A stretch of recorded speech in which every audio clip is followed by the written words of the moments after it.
berinisiatif, Tuhan yang merencanakan untuk setiap saudara dan saya ini selamat kembali ke surga. Nah saudara, dengan demikian maka terbukalah keselamatan yang membawa manusia keluar dari hukuman akibat dosa. Itu adalah orang dihukum. Akibat dosa itu adalah maut atau kematian.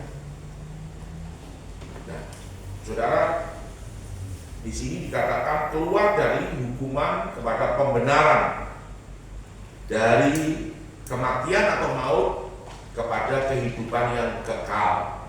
Nah itu ada ayat-ayatnya. Yohanes 5 ayat 24, Roma 10 ayat 9-10. Saya akan membacanya.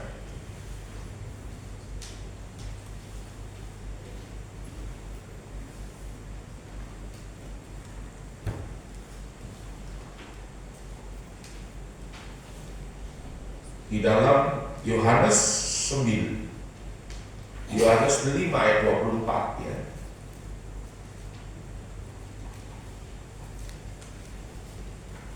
Aku berkata kepadamu, sesungguhnya barang siapa mendengar perkataanku dan percaya kepada Dia yang mengutus aku, ia mempunyai hidup yang kekal dan tidak turut dihukum, sebab ia sudah pindah dari dalam maut ke dalam hidup.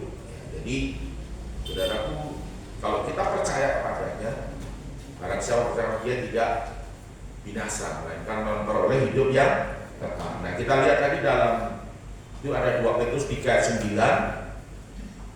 Nah 2 Petrus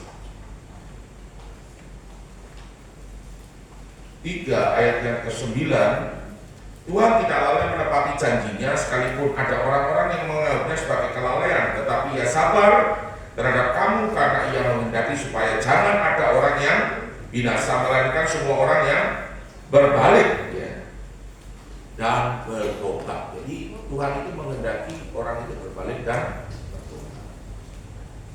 Roma 10 ayat 9 dan 10. Roma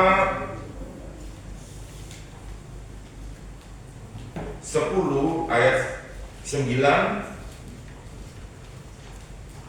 Sebab jika kamu mengaku dengan mulutmu bahwa Yesus adalah Tuhan dan percaya dalam hatimu bahwa Tuhan atau Elohim telah membangkitkan Dia dari antara orang mati, maka kamu akan diselamatkan. Ayat 10.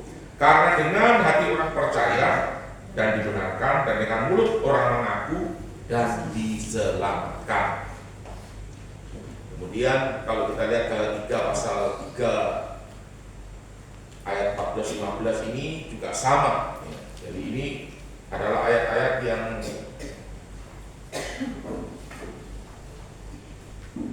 Kristus telah menebus kita dari kutuk hukum Taurat dengan jalan menjadi kutuk, karena kita, sebab ada tertulis, terkutuklah orang yang mati digantung pada kayu salib. Yesus Kristus telah membuat ini supaya di dalam Dia berkat Abraham sampai kepada bangsa-bangsa, jadi sampai juga kepada saudara, sehingga oleh iman kita menerima roh yang telah dijanjikan itu. Jadi saudara, konsep keselamatan ini saudara harus pahami betul bahwa Tuhan menghendaki tidak ada seorang pun yang binasa, tetapi beroleh hidup yang kekal. Nah, karena ini sekolah Alkitab penginjil, maka setiap saudara itu harus tahu tabernakel. Nah, saudara lihat ini tabernakel, lihat ya. Nah, di situ skema tabernakel ini pola keselamatan Tuhan. Jadi kalau saudara lihat itu, di situ ada pintu gerbang. Sudah dapat semua? Ya. Itu ada pintu gerbang. Itu ada 4 tiang. Itu Matius, Markus, Lukas, Yohanes. Matius, Markus, Lukas, dan Yohanes. 4 tiang ini ya, di depan pintu gerbang itu.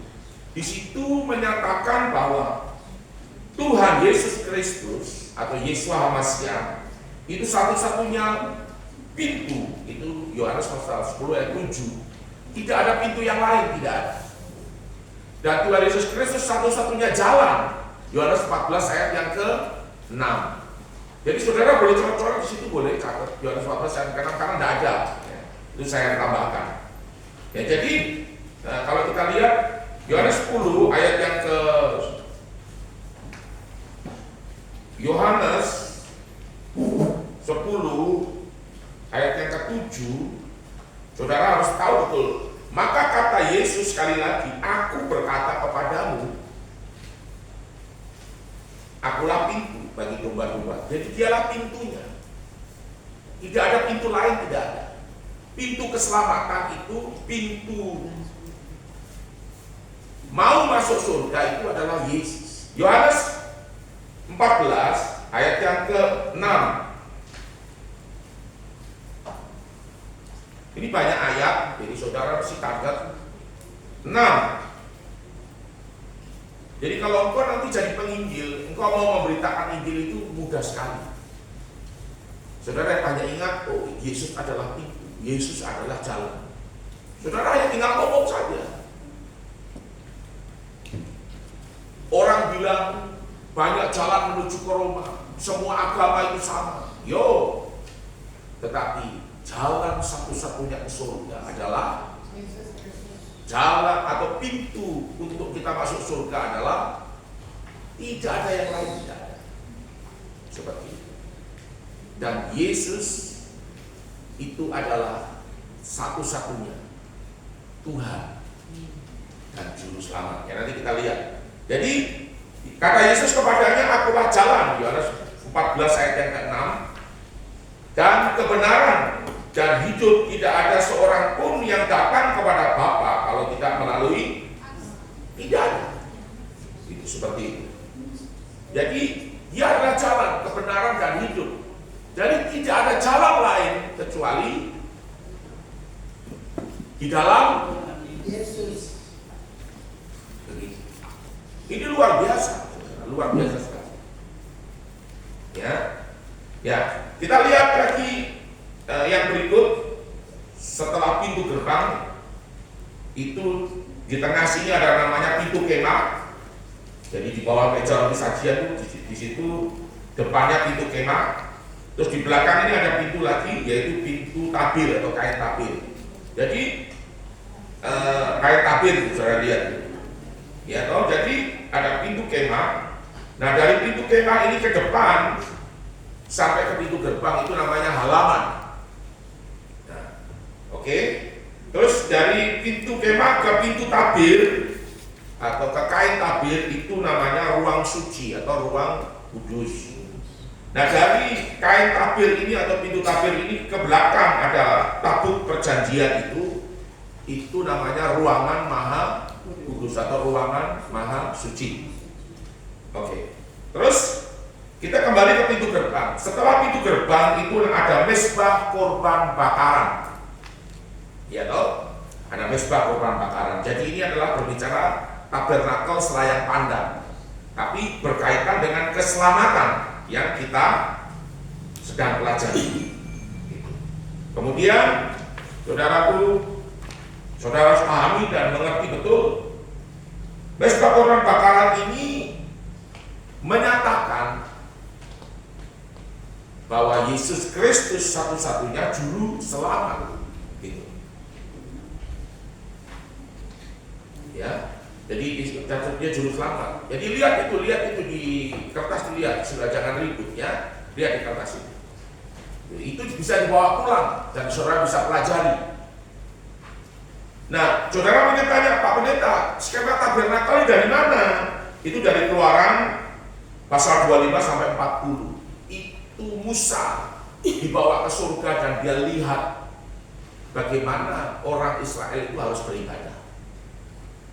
Jadi sekalipun ini perjanjian lama, tetapi ini dijadikan satu pola. Nah, kalau zaman dulu orang berbuat dosa itu harus bawa lembu, kambing, toh, untuk disembelih.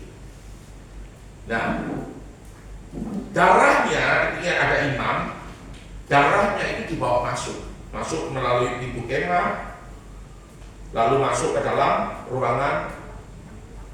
di ruangan suci, lewat ruangan suci, lalu masuk di ruangan dituang, ditutup pendamaian di tabut perjanjian itu. Baru orang diampuni, ya. Nah itu dulu begitu sulit. Tetapi dulu orang bawa binatang, itu saja sakralnya bukan main. Tetapi sekarang ini, itu sudah digenapi oleh Tuhan kita Yesus, genapi, dia menggenapi. Nah kalau orang masih pakai binatang lagi, itu berarti dia mengutuki Tuhan. Begitu. Ada toh yang masih pakai binatang. Siapa? Yang pertama adalah orang Yahudi. Itu kalau beribadah masih pakai binatang. Sebenarnya itu orang tidak percaya Tuhan, dan orang Yahudi yang tidak percaya Tuhan itu masih banyak. Gitu. Dia masih menunggu bahwa Tuhan itu kedatangan Tuhan, menunggu kedatangannya. Dia pikir Yesus yang sudah datang itu bukan juru selamat, bukan Mesias. Nah, Yesus dengan darahnya membawa ini, menuangkan ini untuk orang mendapatkan pengampunan. Kalau dulu imam yang bawa, lalu imam berdoa untuk menghapuskan dosa, pelanggaran. Tapi sekarang ini Yesus cuma satu kali saja Yesus melaksanakan itu untuk semua orang, untuk saudara dan saya, seluruh dunia diselamatkan. Dia mati. Yang pertama ya, yang pertama. Jadi yang pertama, saudara catat saja. Yang pertama itu dia mati karena dosa. Yang kedua, ya, dia mati itu membebaskan saudara dari hukuman maut atau kematian. Yang ketiga, dia mati itu membebaskan saudara dari kutuk. Tadi sudah kita baca, orang yang mati dan matinya tergantung dari kayu salib itu menjadi terkutuk, terhina. Itu dia mati. Dan yang keempat, itu dia mati untuk menanggung dan memikul semua penyakit. Penyakit itu ada dalam Yesaya 53 ayat 3 dan 4 kalau tidak salah. Tetapi sesungguhnya penyakit kita lah yang ditanggungnya, dan kesengsaraan kita lah yang dipikulnya. Orang mengira dia dipukul dan ditindas oleh Bapa kita di surga, tetapi dia tertikam oleh karena pemberontakan dan kejahatan kita. Seperti itu. Yang kelima, dia menggantikan saudara dan saya mati. Menggantikan, menjadi korban. Dikatakan Yesus itu seperti anak domba, Yeshua HaMashiach itu seperti anak domba yang disembelih. Jadi menggantikan kita mati. Dia mati supaya saudara ini beroleh hidup dan selamat. Dan dia mati itu menjadi jalan. Karena kain tabir ini yang ketiga, atau pintu tabir yang ketiga ini terbelah. Seperti terbelah pada waktu dia mati.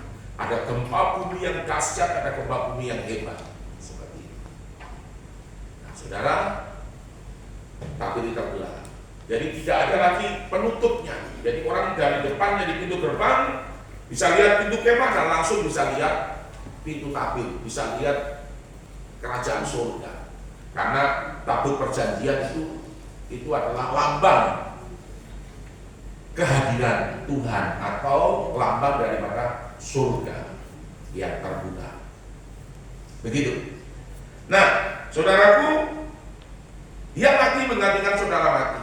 Dia dikorbankan supaya saudara hidup. Dia mati disalib. Seharusnya saudara dan saya lah yang mati disalib karena dosa. Karena upah dosa adalah maut. Ada hukuman, tapi saudara dibebaskan. Ada kutuk, tapi saudara dibebaskan. Ada penyakit, tapi saudara disembuhkan, dipulihkan dari penyakit. Dan ada kematian, yaitu melalui matinya dia menyerahkan nyawanya, menggantikan saya, menggantikan saudara. Begitu. Jadi ini keselamatan di dalam tabernakel atau kemah suci. Ya. Jadi karena dia mati menggantikan saudara dan saya, dia menjadi juru selamat satu-satunya. Agama lain tidak punya juru selamat. Hanya kita, saudara dan saya yang punya juru selamat. Betul atau salah? Betul, benar. Tidak ada yang lain. Nah, setelah di sini orang percaya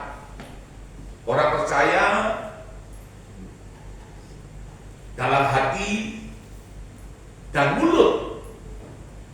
Dalam hati orang percaya dibenarkan, tadi Roma 10 ayat 9 dan 10. Dengan mulut orang mengaku dan diselamatkan. Jadi pengakuan kita itu penting. Tuhan, saya percaya bahwa Kau sudah mati untuk saya, digantung di atas kayu salib menggantikan saya mati. Saya percaya Tuhan mengampuni semua dosa saya. Tuhan menebus dan membayar lunas saya sehingga saya beroleh kasih karunia dan hidup yang kekal. Roma pasal 6 ayat yang ke-21. Ya, begitu. Ya, saudara, setelah orang percaya Yesus itu banyak sekali. Begitu. Tetapi orang yang mau melangkah bertindak, seterusnya ada namanya bejana pembasuhan atau kolam pembasuhan. Dan inilah yang disebut dengan baptisan air. Baptisan yang kita lakukan adalah baptisan Yesus Kristus sesuai dengan Alkitab. Begitu. Ya, seperti itu. Jadi supaya saudara menjadi lahir baru. Itu Markus pasal 16 ayat 16 itu siapa yang percaya dan dibaptis itu selamat. Siapa yang percaya dan tidak mau dibaptis itu dihukum. Saudara, itu tidak akan meleset yang saya ngomong itu. Yohanes 3 ayat 3 sampai 7 itu berbicara tentang baptisan. Efesus 5 ayat 26 itu bicara tentang baptisan. Jadi saudaraku yang saya kasih dalam Tuhan, seperti itu. Nah, setelah orang dibaptis, jadi urut-urutannya begitu. Bertobat dulu, ya tahu? Percaya, bertobat, di Mesbah Korban Bakaran bertobat, lalu dibaptis, lalu ada pintu kemah. Pintu kemah ini ada 5 jawatan. Ada titik 5 titik 1, 2, 3, 4, 5 titik itu adalah rasul, kemudian nabi, gembala, guru, dan penginjil. Ya. Saya ulangi, rasul, nabi, gembala, guru, dan penginjil. Itu 5. Nah, saudara, kalau ada orang yang punya karunia nabi, karunia rasul, karunia guru, karunia gembala, dan karunia penginjil itu, dia harus di sini ada meja roti dan ada kandil emas atau pelita emas. Meja roti ini berbicara firman, ya tahu? Kandil ini berbicara ini pelita emas, Roh Kudus dan karunia-Nya. Nah, orang bilang yang penting itu firman, tidak salah juga sih. Tapi kalau orang hanya belajar firman saja, nanti dia akan menjadi hakim, dia akan menghakimi orang. Nah, saudaraku, dia perlu Roh Kudus. Roh Kudus ini adalah yang menyadarkan kita, Roh penolong yang menyadarkan, yang menginsyafkan kita. Oh, gitu. Kalau kita menghakimi orang itu tidak boleh. Orang bilang ayat penting itu Roh Kudus, pokoknya roh saja. Kok tidak tahu lagi itu nanti Roh Kudus kah, Roh Kudus kah, atau Roh Buddha, kok tak tahu lagi. Karena kok tidak belajar firman. Nah, firman dan Roh Kudus harus belajar Harus sama-sama. Itu seperti dua sayap burung nasar, dua sayap burung raja wali yang hebat. Tidak bisa kita terbang dengan satu sayap firman saja. Tidak bisa kita terbang dengan satu sayap Roh Kudus saja, tidak bisa. Harus firman dan Kudus. sama-sama. Seperti itu. Jadi patokannya tetap firman. Orang bilang, ada yang bilang ini, sudah cerai saja, itu bukan jodohmu. Tapi kan firman bilang tidak boleh cerai. Tapi ada yang begitu, katanya Roh Kudus berkata, wah Roh Kudus nih, pakai nama Roh Kudus ini. Salah, karena firman berkata, aku membenci perceraian. Ini contoh salah. Tapi ada yang begitu Pak Pendeta, wah ada. Nah makanya ini penting sekali untuk saudara belajar. Nah di belakangnya ada namanya Mesbah Dupa. Nah Mesbah Dupa ini berbicara tentang pendoa syafaat yang menyelamatkan. Ini berbicara tentang pujian, karena itu mesbah itu harus nyala terus, harus berasap, ya toh? Dan asap itu naik menjadi pujian dan penyembahan. Doa kita yang naik. Ya, jadi saudara harus tahu dan pahami ini selayang pandang tentang tabernakel terkait dengan keselamatan. Terus ada 4 tiang ini. Di kain tabir ini ada 4 tiang. Ini siapa? 4 tiang. Itu yang pertama adalah Henok, yang kedua adalah Elia, kemudian Musa dan Yeshua Hamasiah atau Yesus Kristus. Itu orang yang diangkat ke surga. Gitu. Ya, saya tidak bahas panjang-panjang itu ini. Yang berikut adalah tabut perjanjian. Itu ada tongkat Harun yang bertunas, ada buli-buli yang berisi roti mana. Jadi ini puncaknya, topnya ini. Kalau kita bicara tentang tabut perjanjian, itu topnya. Di mana saudara bersekutu, di mana saudara ketemu dengan Tuhan. Seperti itu.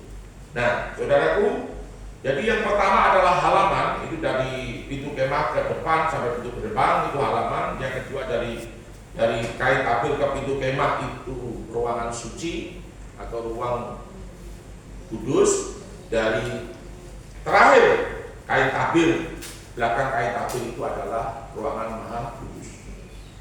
Nah, saudara jangan main di depan ini, jangan main dari pintu kemah ini ke pintu gerbang, karena itu halaman. Jangan jadi Kristen halaman. Sudah dibaptis bangga, jangan. Saudara harus naik, karena baptisan ada 3. Pertama baptisan air, kedua baptisan Roh Kudus, dan yang ketiga baptisan api. Jadi saudara harus melangkah naik seperti itu. Oke. Nah kita lihat tanda orang percaya. Tanda orang percaya itu orang yang selamat. Itu adalah orang yang percaya menerima Yesus sebagai Tuhan dan Juru Selamat. Roma 10 ayat 9 dan 10 itu sama dengan 1 Korintus 15 ayat 3 dan 4 itu sama. Roma 10 ayat 9 dan 10 itu tadi yang sudah kita baca. Jika engkau percaya dalam hatimu, engkau dibenarkan. Mengaku dengan mulutmu, engkau diselamatkan. Tahu? Dengan hati orang percaya, dengan mulut orang mengaku dan diselamatkan. Yang kedua diteguhkan, dimeteraikan oleh Roh Kudus, yaitu dalam Efesus 1 ayat yang ke-13 dan 14. Ini coba kita lihat ya. Satu ayat saja itu, yang lain itu sebagai pelengkap. Efesus 1 ayat 13. Kok di bawah ini sih? Efesus 1:13. Di dalam Dia kamu juga karena telah mendengar firman kebenaran yaitu Injil. Keselamatanmu di dalam Dia, yaitu Yesus atau Yesua. Kamu juga ketika kamu percaya dimeteraikan dengan Roh Kudus yang dijanjikan itu. Dan Roh Kudus itu adalah jaminan bagian kita sampai kita memperoleh seluruhnya, yaitu penebusan yang menjadikan kita milik Tuhan untuk memuji kemuliaannya. Jadi Roh Kudus itu jaminan untuk melaksanakan penebusan secara keseluruhan, gitu. Yang menjadikan kita menjadi miliknya sepenuhnya. Nah, kalau saudara belajar akan hal ini itu luar biasa. Kemudian yang berikut adalah dibuktikan dengan ketaatan. Yang ketiga, melakukan firman. Dan saudara harus berbuah pertobatan. Jadi yang pertama percaya dan menerima Yesus atau Yesua. Yang kedua dimeteraikan, diteguhkan dengan Roh Kudus. Dan yang ketiga dibuktikan dengan ketaatan melakukan firman dan menghasilkan buah. Menghasilkan buah. Nah, saudara, supaya buahmu itu tetap, ya. Jadi menghasilkan buah pertobatan. Nah, saudara, kalau saudara lihat contoh Pak Pendeta, bagaimana tuh orang itu, dia pimpin pujian hebat sekali sampai bahasa roh itu hebat sekali bahasa roh. Tapi begitu di pasar, saudara, dia maki-maki orang dan bertengkar dengan orang. Lalu bahasa binatang semua keluar, anjing, babi itu, apa semua itu keluar. Itu bagaimana Pak Pendeta? Saya bilang itulah yang dibilang kalau orang bertobat itu dilihat dari hidupnya. Buahnya ada atau tidak. Kalau adanya anjing, babi, kucing apa segala macam itu disebut, itu orang belum bertobat. Sekalipun kalau di gereja semua jadi malaikat, tetapi nanti kalau di pasar itu selain lagi. Ada yang begitu. Saudara pernah jumpai? Saya pernah jumpai orang seperti itu dan saya heran setengah mati sampai, saya bilang, wah repot. Tetapi ada, ya, oke. Jadi orang percaya itu tidak berbuat dosa lagi. Ya, dalam 1 Yohanes 3 ayat yang ke-9, setelah diselamatkan itu tidak berbuat dosa lagi. Artinya setiap orang itu kan sebelum menerima Tuhan itu sebenarnya ada dosa-dosa yang kita tidak bisa keluar dari dosa itu. Jadi kita tuh punya habitat dosa. Contoh saja, judi togel. Kalau nggak punya uang, dia nggak judi togel. Tapi kalau punya uang, tangannya gatal sekali. Tadi firman Tuhan tadi berapa ya? Pendeta khotbah apa tadi? Tadi dia pendeta khotbah Matius 7 ayat 24, 25 tentang bangunan yang kokoh dan bangunan yang tidak kokoh. Sudah itu jadikan kode sudah, beli sudah. Karena dia punya uang, tangannya gatal. Tapi kalau tidak punya uang, Tuhan ini tidak berkati saya setelah ada uang ini. Begitu, itu habitat dosa. Jadi dia bertobat kalau tidak punya uang. Kalau punya uang dia tidak bertobat. Itu namanya tomat. Itu namanya tobat kumat begitu. Saudaraku, kita bukan orang seperti itu. Karena kita ini punya benih surga di dalam hidup. Jadi sebenarnya Tuhan itu tidak ingin orang itu begitu. Seperti itu. Dia tipu. Tipu sedikit tak apa-apa bohong sedikit tak apa-apa. Kalau bawang putih boleh dimasak enak, tapi kalau bawang putih itu yang masalah. Saudara tahu bawang putih? Bawang putih itu katanya berbohong untuk kebaikan. Tetap bohong juga, Begitu. Bawang putih, bukan bawang putih. Kalau bawang putih itu dipakai masak enak.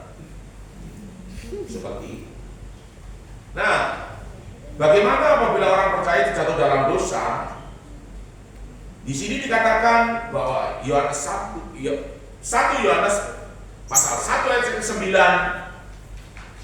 jika engkau mengaku dengan dosamu, Tuhan itu setia dan adil, Dia akan mengampuni, ya toh? Dia akan mengampuni. 1 Yohanes pasal 2 ayat 1. Barang siapa, ya Yohanes pasal 2 ayat yang ke-1. Anak-anakku, hal ini kutuliskan kepada kamu supaya kamu jangan berbuat dosa. Namun jika seorang berbuat dosa, kita mempunyai seorang pengantara, yaitu Bapa, Yesua atau Yesus Kristus yang adil.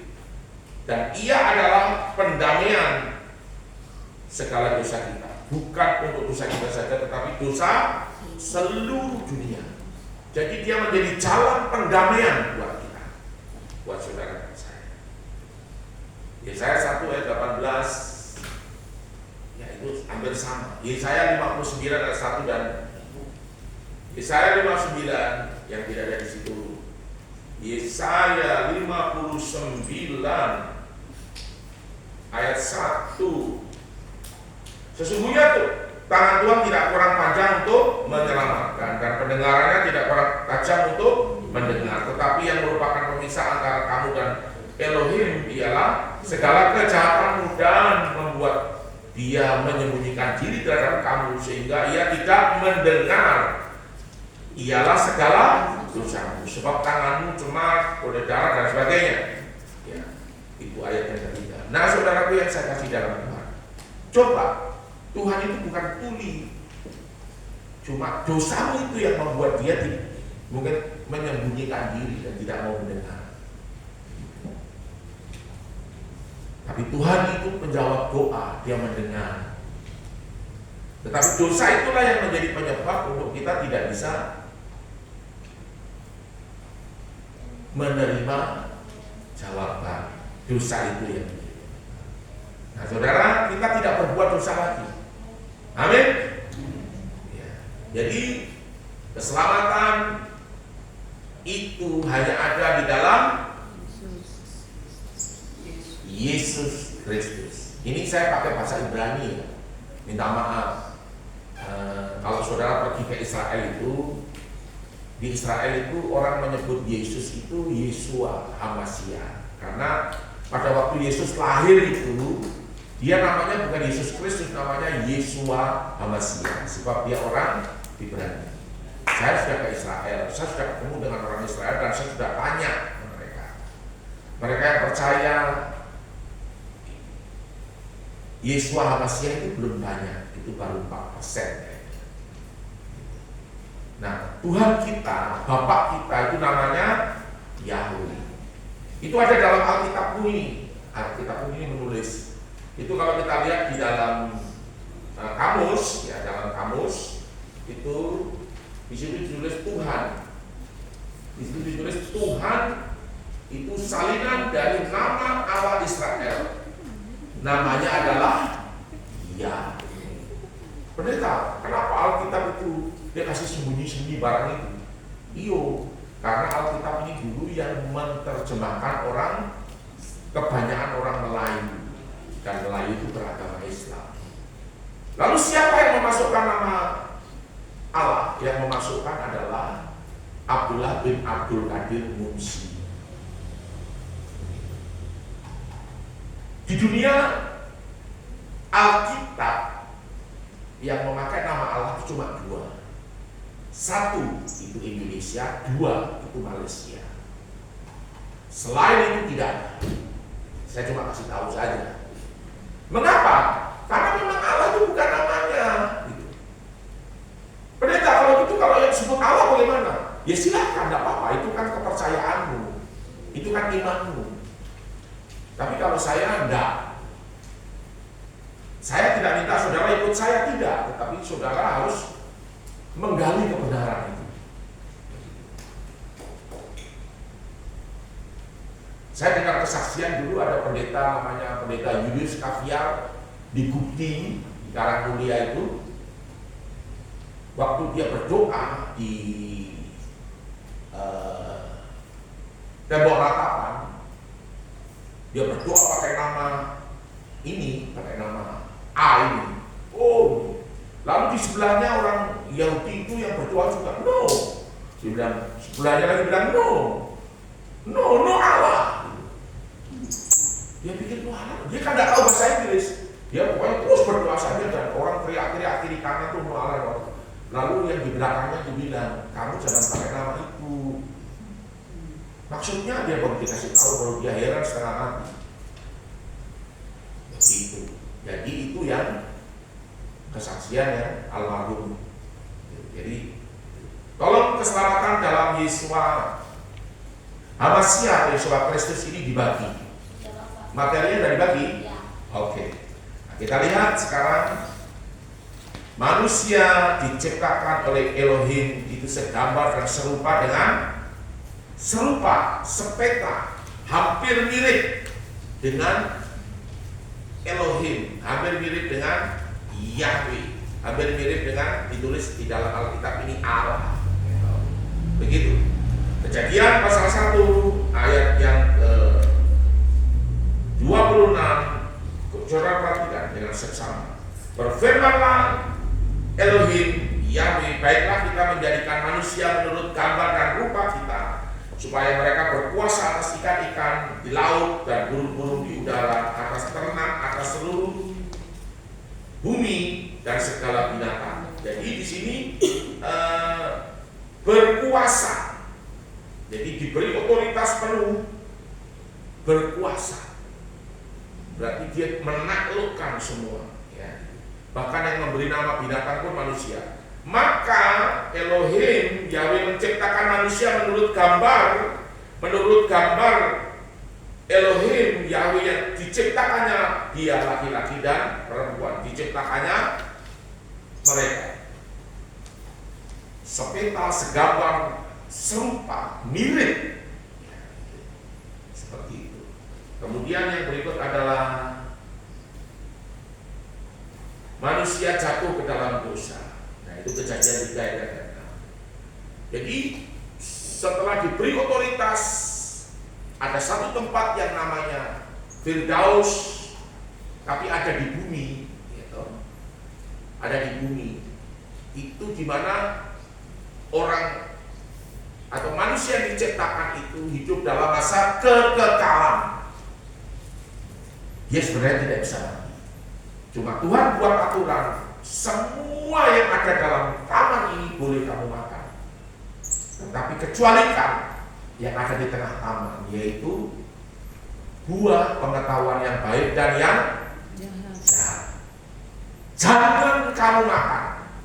Tetapi iblis yang dibuang, Lucifer dengan antek-anteknya yang dibuang ke bumi ini, dia mulai berbicara. Kalau sekali-sekali kamu lihat, kan tidak apa-apa. Sekali-sekali kamu pegang, kan tidak apa-apa. Lalu coba kamu makan, kamu tidak akan mati. Lalu diambilnya dan dimakanlah buah itu. Dan disitulah mereka merasa dan terlihat hidupnya itu menjadi telanjang.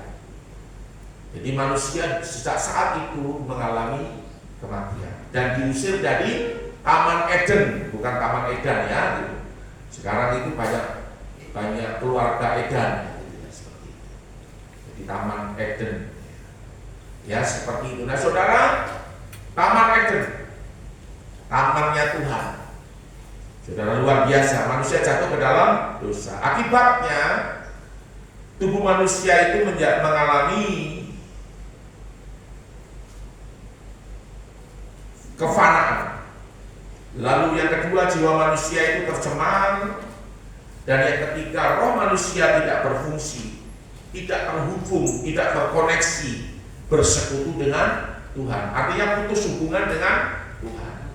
Yang berikut adalah manusia mengalami hukuman kekal atau siksaan kekal di neraka.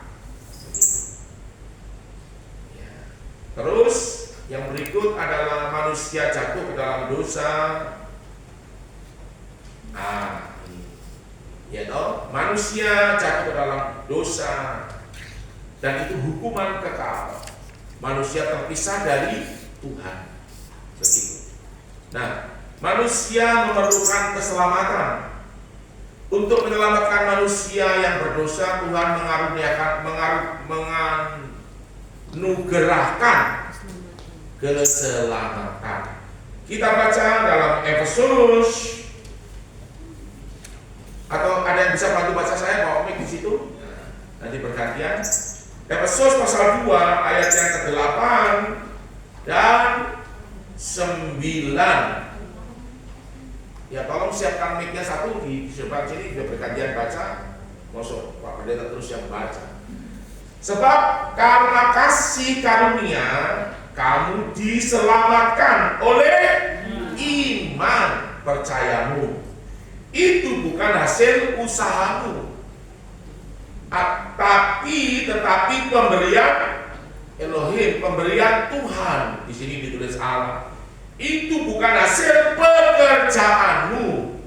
Jangan ada orang yang memegahkan diri. Begitu.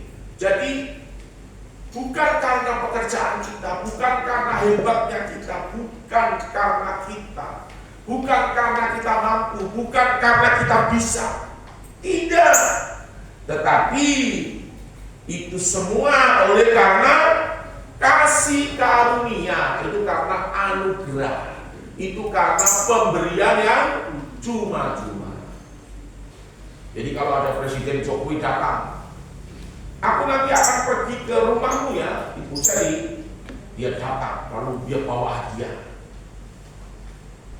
Ya, hari ini aku berikan kamu hadiah. Lalu Ibu Seri bilang, tidak, saya tidak mau. Lalu kira-kira Pak Jokowi dia mau kasih kan tidak? Dia akan cari orang lain. Oh, saya pergi saja ke ini Ibu Nursil. Lalu Ibu Nursil dia terima. Jadi anugerah itu saudara kepada siapa yang mau menerimanya. Karena tidak semua orang mau terima. Minta maaf Bu Celia ya, ilustrasi saja. Kalau ibu dapat hadiah pasti terima loh. Aduh, ini sudah. Aduh. Jadi orang besar dia berkedudukan sangat tinggi turun kepada orang yang paling rendah. Tuhan dengan segala kemuliaannya turun kepada kita orang yang berdosa loh. Tetapi kita beroleh anugerah keselamatan. Bukan karena perbuatanmu, bukan karena pekerjaanmu, tetapi karena anugerah, karena pemberian yang cuma-cuma. Jadi jangan sombong, jangan, nggak boleh, ya. Oke, jadi bukan karena usaha atau perbuatan manusia, tetapi karena anugerah oleh iman.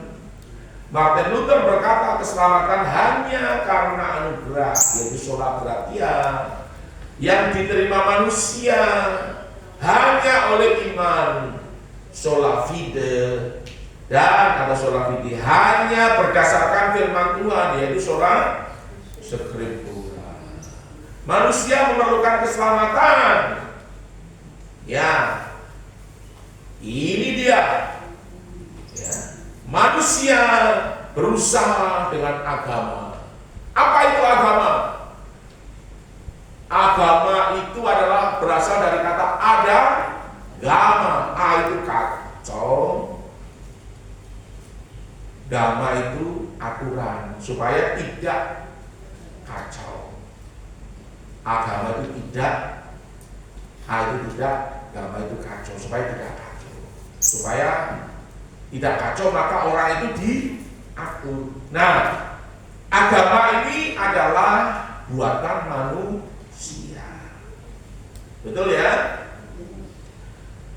Artinya begini, manusia berusaha untuk mencapai Tuhan, mencapai Elohim, mencapai Allah itu tadi dalam Alkitab. Tetapi tidak seorang pun yang bisa mencapainya. Begitu. Itu agama. Tetapi kalau anugerah,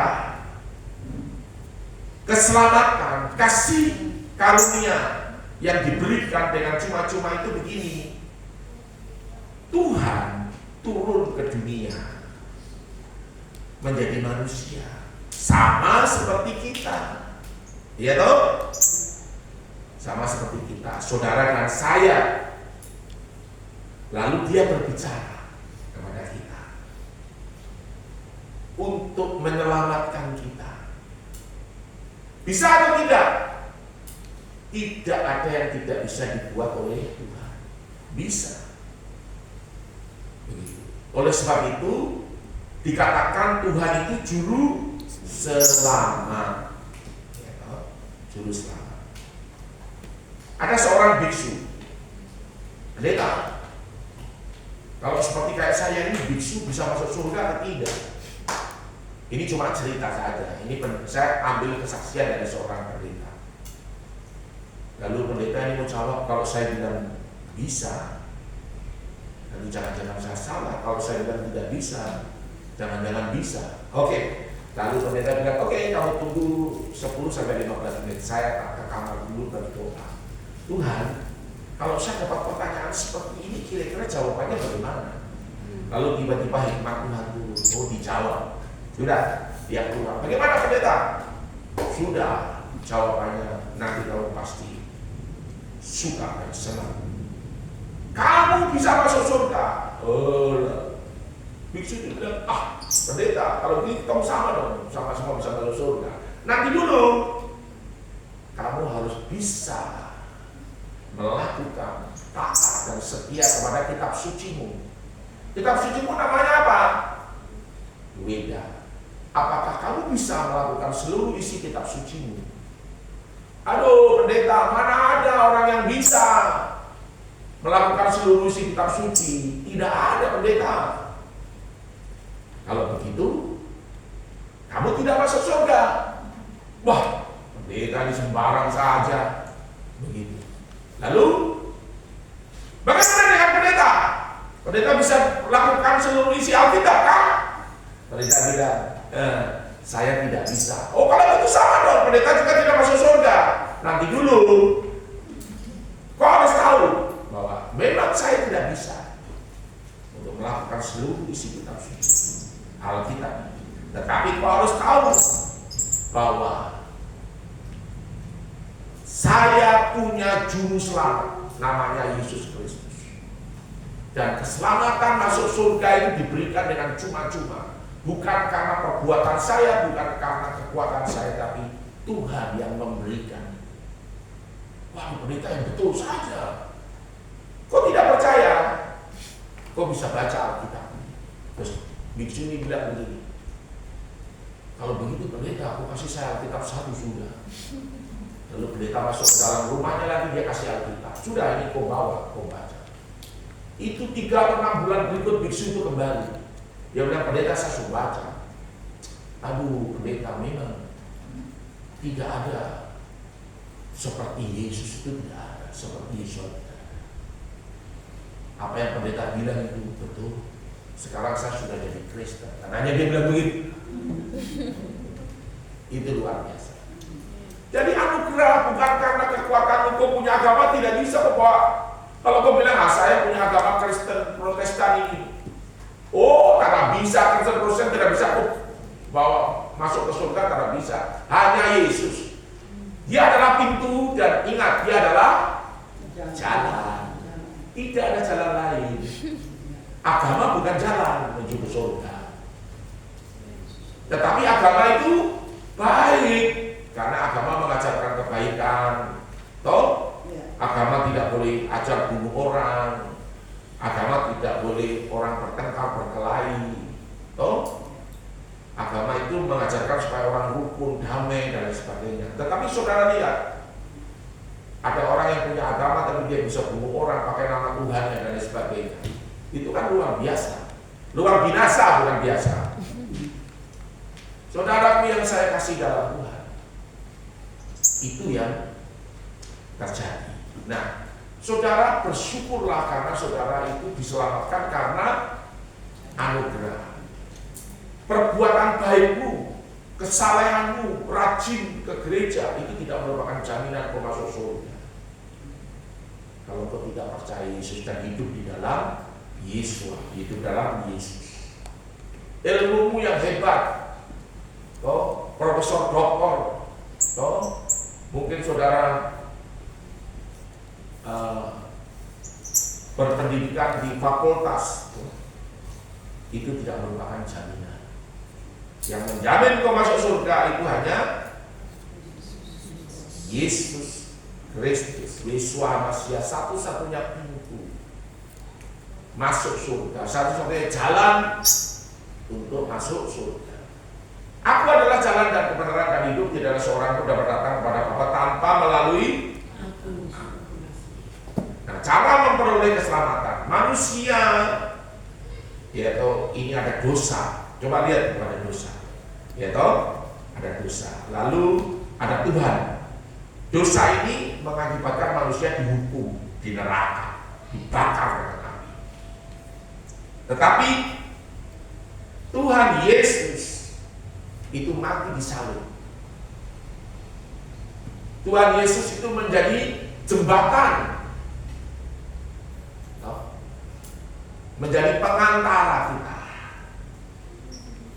sehingga kita dibebaskan dari hukuman kekal. Saudara lihat gambarnya. Memang saya belum sempurna ini, karena seharusnya gambar-gambar itu dimasukkan juga ke situ. Ya, saudara lihat. Saudara bisa lihat, nah ini manusia ini, Tuhan ini dosa, hukuman kekal neraka. Tetapi salib Yesus inilah yang menjadikan jalan pendamaian. Tadi ayatnya ada di mana? Jalan pendamaian.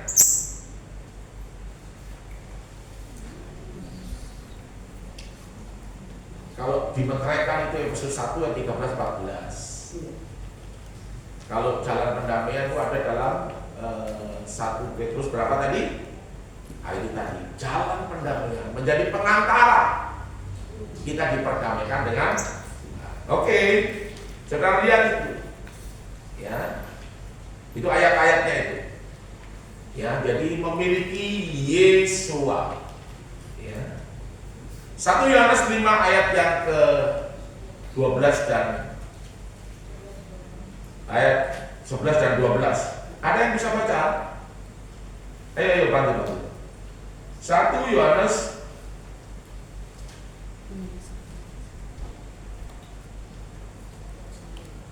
pasal 5 ayat yang ke-12. Ayat 11 dulu, 11 dan 12. Ayo, bisa?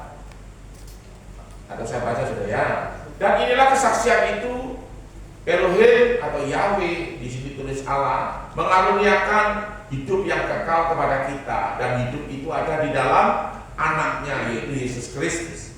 Dan barang siapa memiliki anak, ia memiliki hidup. Dan barang siapa tidak memiliki anak, dia tidak memiliki hidup. Jadi saudara harus punya Tuhan, menerima Tuhan sebagai Tuhan dan Juru Selamat. Nah, begitu. Nah, ini saudara lihat. Ya. Jadi cara kita memiliki Tuhan. Tadi cuma saya baca satu ayat saja karena ayatnya terlalu banyak nanti. Saudara, kalau saudara jadi penginjil belajar ini betul-betul. Tapi satu ayat itu sudah membuktikan bahwa kalau saudara punya Tuhan, ya, memiliki Tuhan, caranya bagaimana? Itu membuka hati, menerima Yesus sebagai Tuhan dan Juru Selamat. Percaya dalam hati bahwa Yesus sudah mati di kayu salib, dikuburkan dan bangkit dari antara orang mati. Mengaku dengan mulut bahwa Yesus adalah Tuhan. Roma 10 ayat 9 dan 10. Begitu. Kemudian dilanjutkan dengan berdoa dan menerima Yesus sebagai Tuhan dan Juru Selamat. Amin. Iya. Sekarang jam berapa? Oh, baru jam 12. Ya, saudaraku, Jadi dilanjutkan dengan berdoa menerima Yesus sebagai Tuhan dan Juru Selamat. Di sini dituliskan keterbukaan adalah awal pemulihan. Nah, saudara, di sini perlu terbuka. Sebelum seseorang itu menerima Yesus sebagai Tuhan dan Juru Selamatnya, dia harus terbuka. Ya. Ini tidak terlalu banyak hari ini, karena saya punya target itu 35 orang. Ini ada berapa orang sekarang? Berbahagialah saudara, karena saudara diajar ini luar biasa. Begitu. Dan nanti akan ada orang yang jadi pembicara hebat ini di depan sih. Jadi terbuka. Ya. Dengan hatimu kau percaya, engkau dibenarkan. Dengan mulutmu engkau mengaku, engkau diselamatkan. Dengan hati percaya, engkau diselamatkan. Dengan mulut mengaku, engkau diselamatkan. Dibenarkan dengan hati, lalu dengan mulut diselamatkan.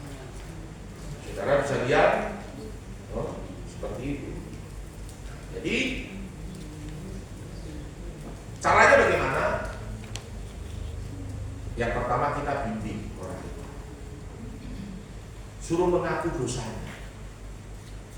Nah, dosanya itu apa saja? Tukang mabuk, judi togel, berzina, apalagi pencuri, berbohong,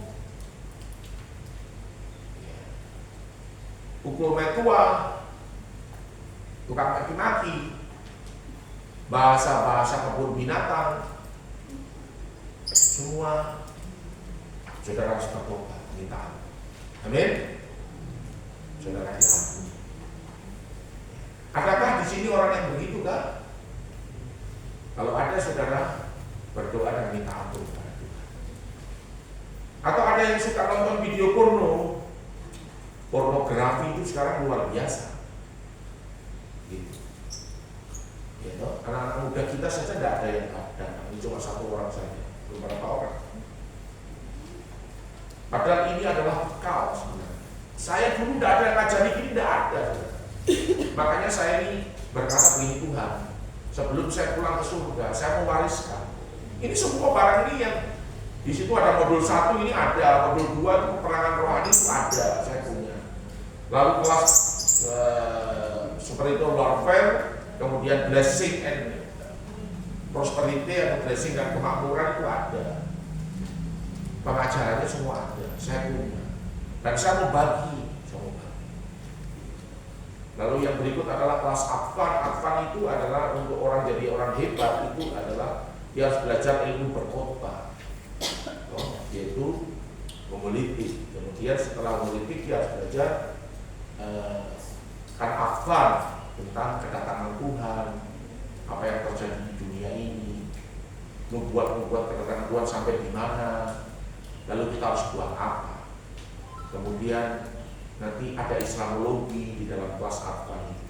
Kemudian ada vision and mission. Jadi visi dan misi. Pertama itu hidupmu dulu, visi dan misimu itu mau jadi apa? Mau jadi gelandangan, mau jadi orang hebat. Kalau mau jadi orang hebat, dunia juga bisa orang jadi hebat. Tetapi kalau dengan Tuhan jauh lebih hebat. Tuhan akan mempermudahkan jalan. Jadi begitu. Kemudian setelah saudara mengaku semua, lalu orang itu dididik untuk menerima Yesus sebagai Tuhan dan Juru Selamat. Jadi sekarang saya minta masing-masing seperti saudara ini menginjil untuk membimbing orang menerima Yesus sebagai Tuhan dan Juru Selamat. Caranya adalah buka hatimu, percaya, dan mengaku dengan mulutmu bahwa Yesus adalah Tuhan dan Juru Selamat. Dilanjutkan dengan doa. Jadi akui semua dosa, Karena jika engkau mengaku Tuhan itu setia dan adil, Dia akan mengampuni semua dosa. 1 Yohanes pasal 1 ayat yang ke-9. Ya. Seperti itu. Jadi saudara-saudara sambil gini harusnya menghafal itu. Seperti itu. Nah, saudara, mari kita buat kelompok, mungkin kelompok gitu. Lalu saudara ajak mereka bagaimana kita menerima Yesus sebagai Tuhan dan Juru Selamat. Yang jelas minta ampun dulu ke semua dosa, membuka hati minta ampun, lalu membimbing orang itu untuk menerima Yesus sebagai Tuhan dan Juru Selamatnya, dan minta supaya Tuhan mengampuni semua dosanya, percaya bahwa Tuhan Yesus mati di atas kayu salib dan 3 hari kemudian Dia dibangkitkan dari antara orang mati. Begitu, seperti itu yang saudara. Setelah itu saudara minta supaya orang itu dituntun oleh Roh Kudus, ditolong dan dikuasai oleh Roh Kudus. Hanya itu yang perlu saudara lakukan. Mari silakan. Nah, mungkin yang kursi depan ini bisa berhadapan dengan ke sana, dibalik tuh. Ini kursi depan balik ke sana, lalu sana yang bagian belakang juga tinggal balik kursinya.